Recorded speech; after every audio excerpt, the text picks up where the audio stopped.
چې د طلاق وراله نو اوس پته لګي چې آیا ته به دې کې قرآن حدیث طرف ته ځي که نه خواهش پرستۍ طرف ته ځي نو بعضې خلک وله هیله دا وګوري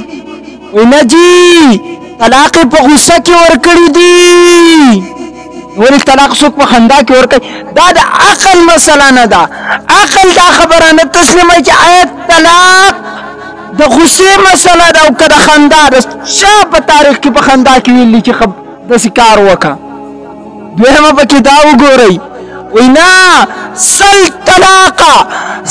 طلاقه په یو زګین کې یو حسابېږي سل طلاقه په یو زګین کې یو لس په یو زګین کې یو حسابېږي درې په یو زګین کې یو حسابېږي دا هم عقل دی ښه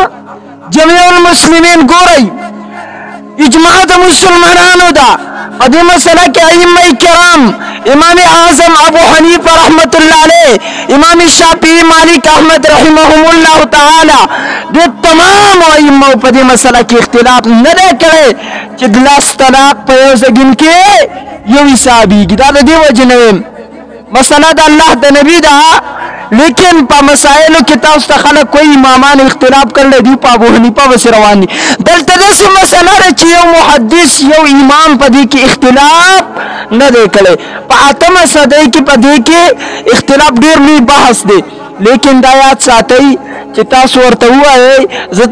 درې لتې وله ورک بیا ورته دا یوه مې درک نه درې لتې یوه نه حسابېږي طلاق د دې نه سخت دی په زړه باندې ګزار دی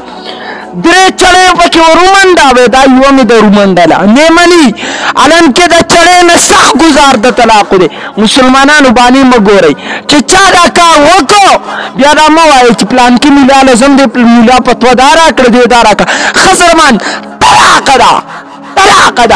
طلاق ده سحر به دې کولی دا داسې معمولي مسلې نه دي خزر باندې طلاق ده مولانا عکاوي رحمت الله تعالی علیه داغه د وابیانو سره مناظره وه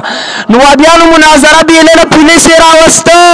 چې پولیس راله مولانا عکاوي ته وایي بس کا مناظره مه کوه مولانا عکاوي ورته څنګه مناظره نه کوم وایي اوس به نه یو څو لاتې پورته کوم ټیک ده د ده نه درې لاتې پورته که بیا زما نه یوه پورته که وایي دا څه دی وایي دا مسله ده د اصل کې زه وایم چې درې دي دا وایي چې درې یو دی زه وایم درې دي دا وایي درې یو دی لاتې د ده نه درې پورته که زما نه یوه